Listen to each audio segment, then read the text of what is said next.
இங்கே உள்ள செடிக்கெல்லாம் தண்ணி ஊற்றியாச்சு. இன்றைக்கும் வேற தென்னங்கன்று நிறைய எடுத்து வந்திருக்கோம் நடலான்னு. அது பார்க்கணும் எங்கே நடணும்னு. வாங்களேன்.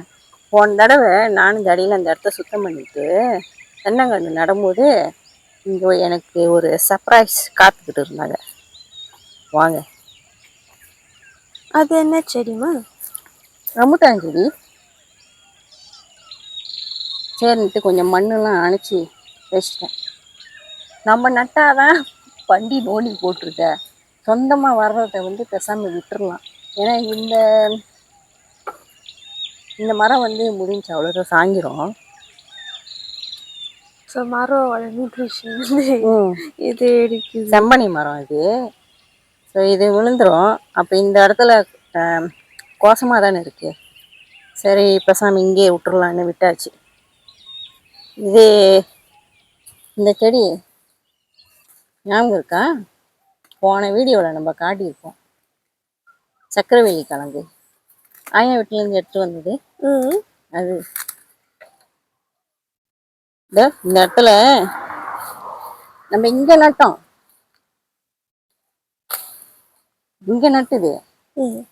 ஆனால் எங்கே போச்சு? அதை பாண்டி நோண்டி விட்டுச்சு. அப்புறம் நான் வந்து மறுபடியும் எல்லாத்தையும் மண் அணைச்சி விட்டேன். இப்போ மறுபடியும் கொஞ்சம் வராங்க, பார்ப்போம். இங்கே இந்த இடம் இந்த கொடி இப்படியே போகிறாங்க. அப்புறம் இங்கே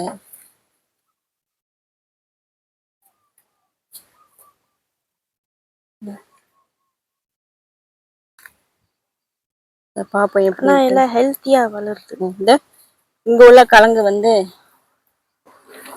நோண்டிடுச்சு. பார்த்தியா?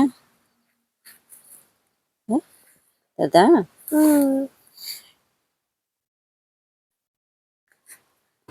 ஆனால் வேறு நல்லா தான் இருக்கு பாருங்க. ஆனால் ஏன் பந்தி இந்த செடியெலாம் நோண்டிது? மண்ணெல்லாம் நோண்டி விட்றோம்ல, அந்த மண் வாசனைக்கு அவங்க வந்துட்டு நாக்காம்பூச்சியெல்லாம் நோண்டுறதுக்காக அவங்க வந்து விட்டுருக்காங்க.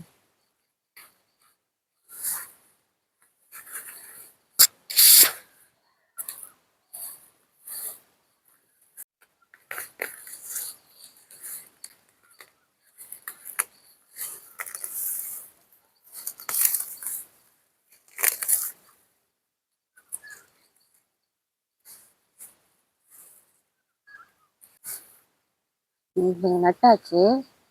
நான் போயிட்டு தண்ணி எடுத்துகிட்டு வந்து ஊற்றி விட்டுறேன்.